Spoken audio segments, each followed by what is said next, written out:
Слава Україні! Героям слава! Слава Україні! Героям слава! Слава Україні! Героям слава!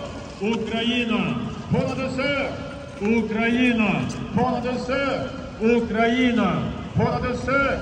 Слава нації! Смерть ворогам! Слава нації! Смерть ворогам! Слава нації! Смерть ворогам! Слава українським захисникам та захисницям! Слава! Слава! Слава! Слава Збройним силам України! Слава! Слава! Слава!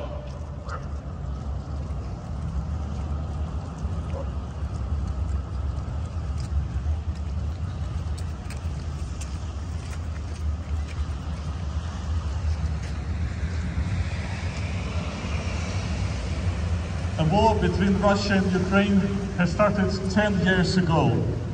10 years ago, Russia has annexed Crimea. 10 years ago, Russia has started to deploy their forces in the east of Ukraine. And since they haven't been punished, since they haven't got any repercussions, they decided to launch a full-scale invasion. On 24th of February 2022, Russia has announced that in 3 days they will occupy Ukraine, the largest European country.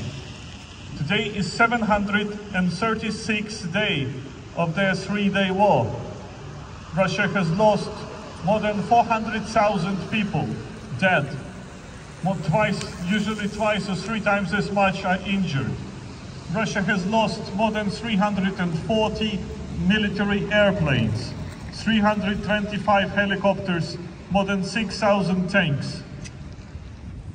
The border with NATO, this was the main concern of Russia, at least officially. It's just a propaganda. But the border with NATO now has doubled. Instead of NATO agreeing to Russian demands to not expand to the east, the opposite has happened. So Russia has achieved almost all the opposite objectives from what they tried to do. But at the same time, Putin wants everybody to believe that everything goes according to his plan. You can judge by yourself, is that true or not? What Russia has lost is more than an average army of a European country. And for Russia, it will take decades to rebuild this military strength. Russia pretending that it can withstand such losses for a long time. But analysts are saying that Russia cannot do this. We will discuss this and many other topics during today's demonstration. But before we continue, we have to understand the complexity and the scale of this war in Ukraine. After the beginning of the full-scale invasion, between 500,000 to 700,000 people have been killed in Ukraine. This is combined losses from both sides, military and civilians. We don't know the real numbers. It is not possible to count them. There is a huge uncertainty and the real numbers will not be known for a long time.